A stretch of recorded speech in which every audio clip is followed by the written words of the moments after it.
여러분 반갑습니다. 최기영입니다.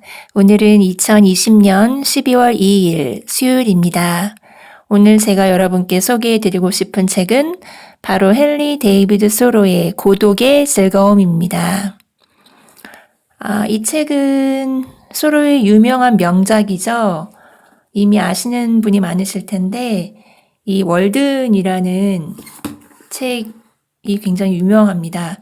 이 월든이라는 책과 또 시민의 불복종이라는 책이 있는데 그 책을 비롯해서 소로의 책을 현대사회에 살아가는 우리가 알기 쉽게 이해하는 데 도움이 되도록 155개의 명언집으로 재구성한 책이 바로 이 고독의 즐거움이라는 책입니다.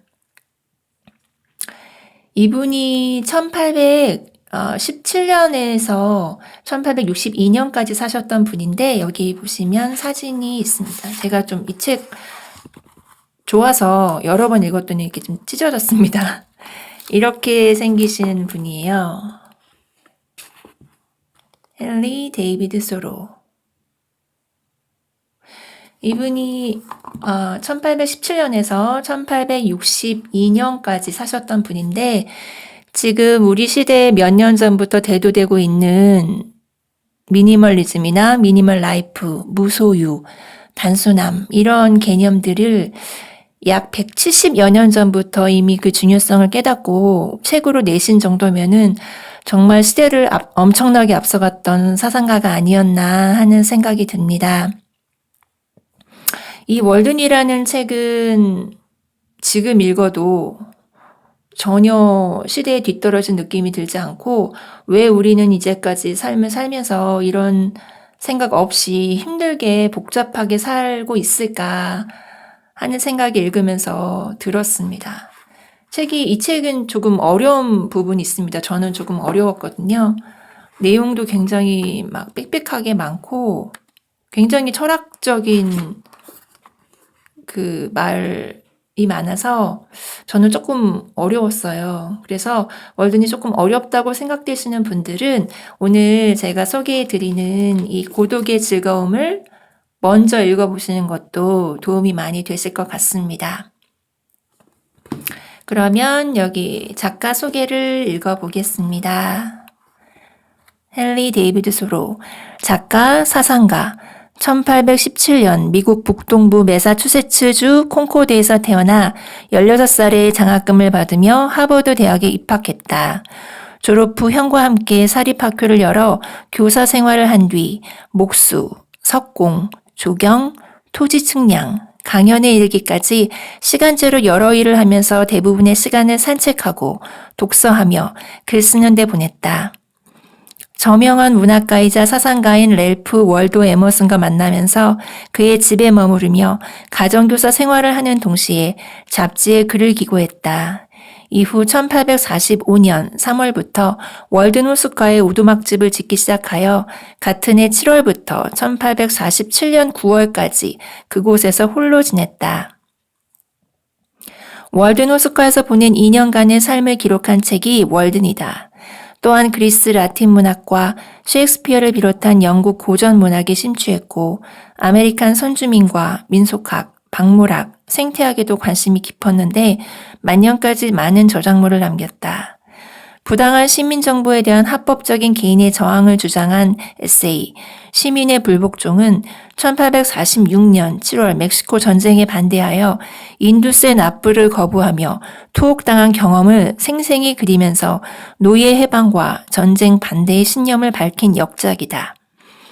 20세기 간디의 인도 독립운동 및 마틴 루서 킹의 흑인 민권운동에 영감을 주었다고 전해진다.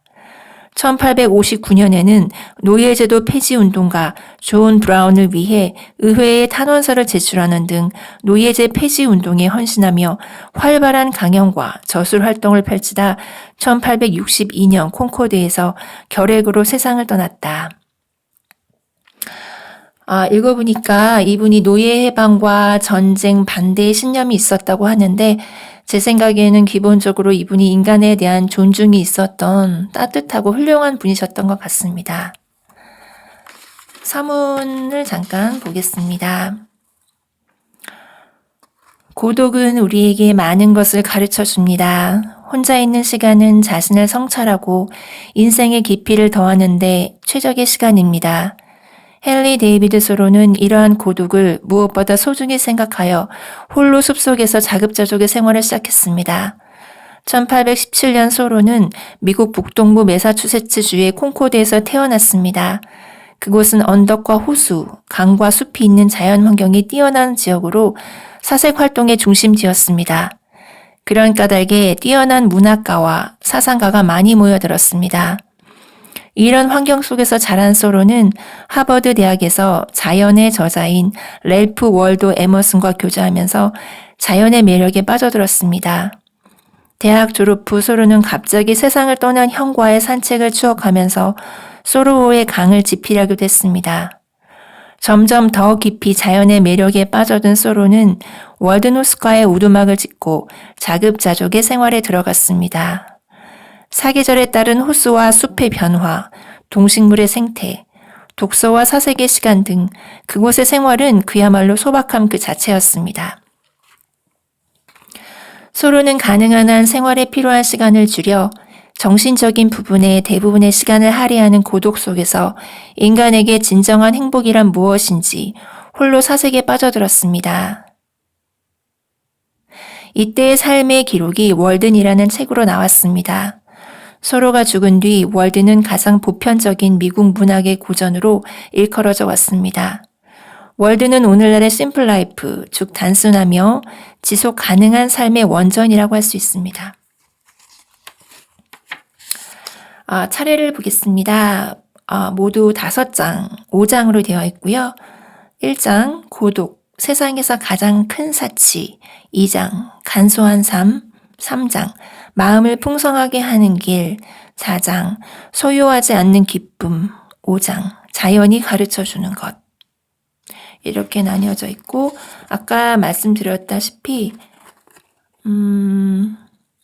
총 155개의 명언집으로 재구성이 되어 있는 책이기 때문에 이렇게 보시면 번호를 매겨서 155개의 명언집으로 나눠져 있기 때문에 저도 이 중에서 15개만 제가 감명 깊게 읽은 부분 간추려서 번호를 붙여서 저도 읽어드리겠습니다. 1. 고독은 가장 가까운 친구. 그런데 왜 우리는 고독을 싫어할까? 자, 이제 나의 소중한 친구에게 손을 내밀어 보자. 가능한 한 혼자 지내는 것이 유익하다. 사람과 같이 있노라면 설령 그가 몹시 훌륭한 사람이라 하더라도 금세 지겨워짐으로 시간 낭비다. 나는 혼자가 좋다. 고독만큼 마음 맞는 친구를 만나본 적이 없다. 우리는 방 안에 혼자 있는 것보다 바깥에서 사람 속에 있을 때 더욱 고독을 느낀다. 어디에 있건 생각을 하거나 일을 할 때는 늘 혼자다. 2. 나만의 리듬으로 걸어가는 게 중요하다. 남의 발걸음에 맞추다 보니 늘 걸려 넘어지지 않느냐.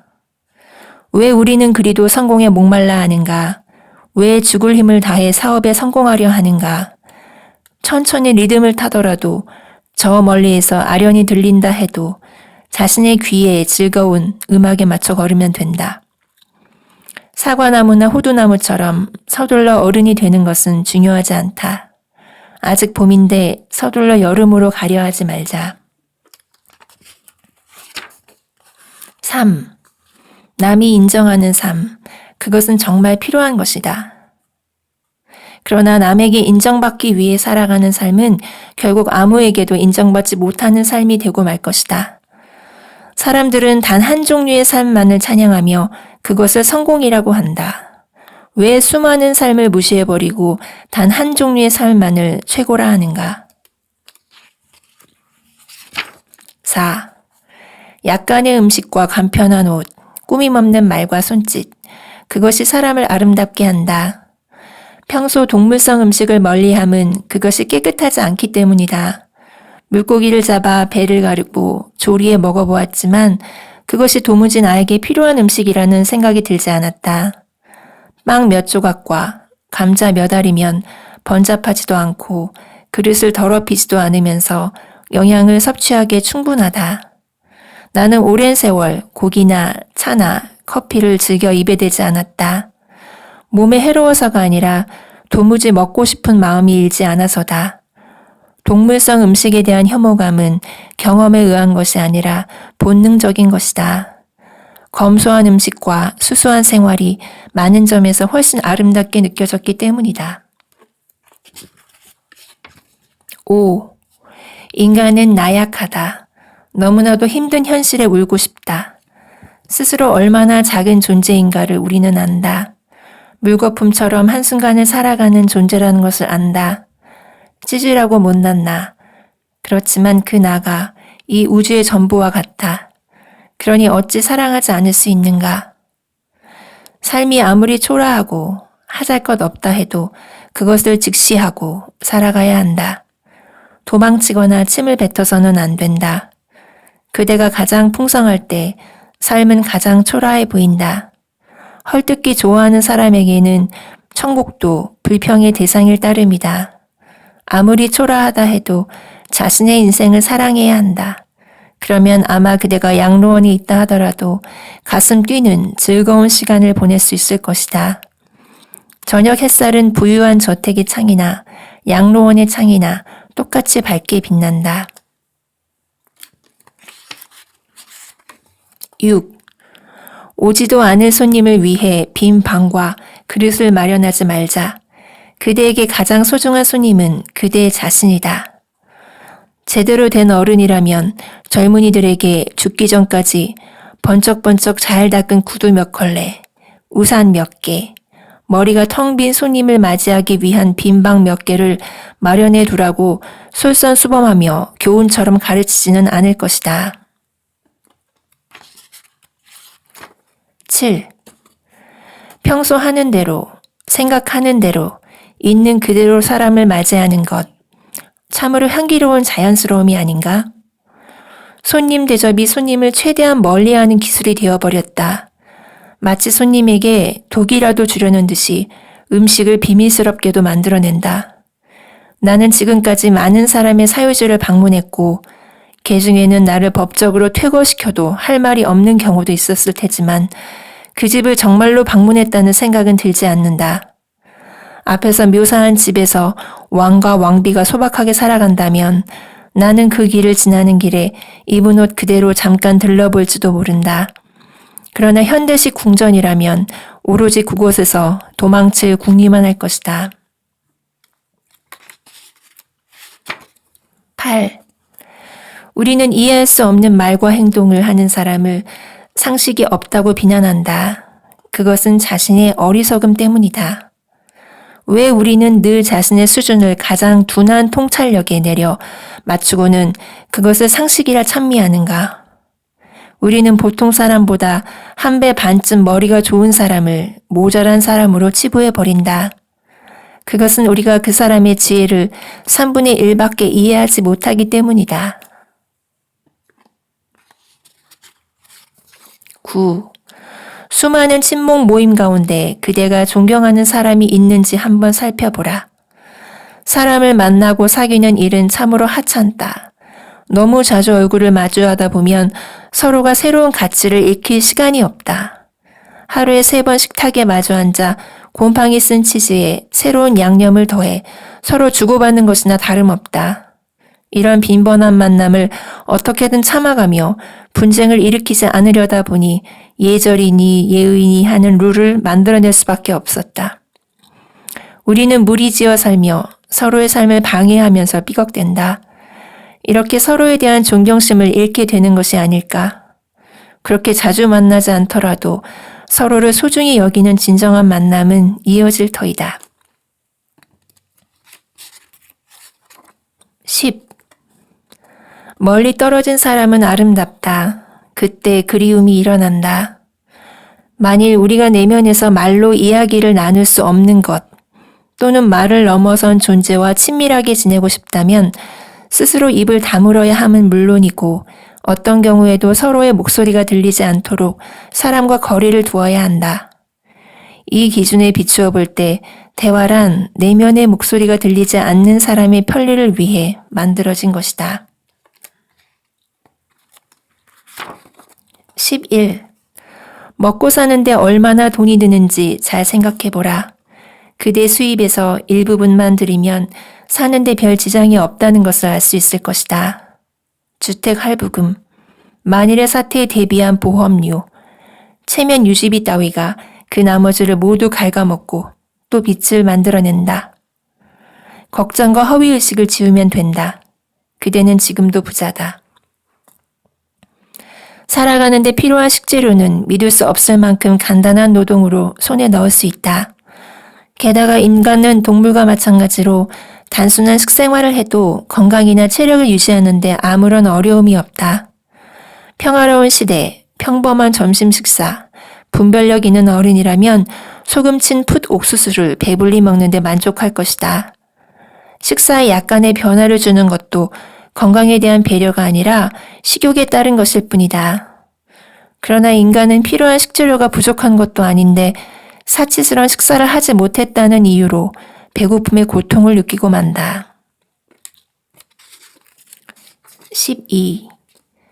삶의 종착역에서 깨닫는 진리가 있다. 물질의 허망함이다. 그것을 빨리 깨닫는 사람이 있다. 우리는 그를 현자라고 부른다. 사람들은 잘못된 사고방식으로 일을 하며 살아간다. 인간의 많은 부분은 머지않아 흙으로 돌아가 썩는다. 그런데도 우리는 필연이라는 이름의 운명에 휩쓸려 무작정 돈을 모으려 한다. 저 먼 옛날의 책에 적혀 있듯이 그래봐야 결국은 벌레에게 먹히고 녹슬어 못 쓰게 되거나 도적에게 빼앗기고 말 것이다. 살아갈 동안은 그것을 못 느끼다가 삶이 곧 막을 내리려는 순간에 이르러서야 깨닫게 되니 참으로 어리석은 인생이라 할 것이다. 13. 인생은 움직임이다. 움직이려 하는 것이 바로 노력이다. 거기에서 도를 넘은 욕망과 게으름은 생길 수 없다. 노력은 지혜와 순수를 낳고 게으름은 무지와 세욕을 낳는다. 배우는 자에게 세욕은 해이해진 정신의 습관이다. 불결한 인간은 하나같이 게으르며 난로 곁에 앉거나 햇볕에 앉아 졸며 피로하지도 않은데 쉰다. 불결, 그리고 모든 죄를 멀리하고 싶다면 설령 마구간 청소라도 열심히 할 일이다. 천성을 넘어서기가 힘들다 하더라도 그렇게 하지 않으면 안 된다. 14. 미덕이라고 불리는 행위의 대부분은 사실 하찮은 것이다. 진정한 덕을 행하는 사람은 따로 있다. 우아한 생활, 훌륭한 집과 정원, 그리고 환대도 나에게는 아무런 의미가 없다. 왕을 찾아간 적이 있지만 그 왕은 나를 응접실에서 기다리게 하고는 마치 사람을 반길 능력이 없는 사람처럼 행동했다. 집 근처에는 나무 구멍 속에서 사는 남자가 있다. 그야말로 왕이라 불려야 마땅하다. 그 남자를 찾아갔더라면 훨씬 좋은 시간을 보냈을 것이다.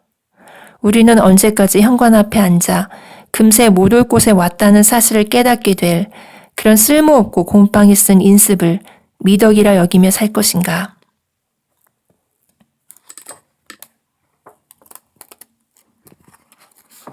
15. 일하는 만큼 손해다. 왜냐하면 그대는 그 일로 인생의 만족을 얻을 수 없기 때문이다. 그것은 인생을 소모하는 행위이다. 나는 아주 튼튼하고 밝고 청결한 집에 사는데 집을 짓는 데 든 비용은 그대들이 그 초라한 집을 위해 지불하는 1년치 집세와 별반 다르지 않다. 당신도 마음만 먹으면 한두 달 안에 자신의 성을 세울 수 있다. 나는 커피나 홍차, 버터나 우유, 신선한 고기를 먹지 않으므로 그런 것을 사기 위해 노동을 할 필요가 없다. 노동을 하지 않으니 음식도 조금만 있으면 된다. 그러나 그대들은 커피, 홍차, 버터, 우유, 쇠고기를 먹어야 하기에 열심히 일해야 한다. 노동으로 소모된 체력을 보충하기 위해서는 많이 먹어야 한다. 그렇다면 결국 일을 하건 않건 마찬가지가 아닌가. 여러분 여기까지 헨리 데이비드 소로의 고독의 즐거움 읽어드렸습니다. 여러분 감사합니다. 오늘도 행복한 하루 보내시길 바랍니다.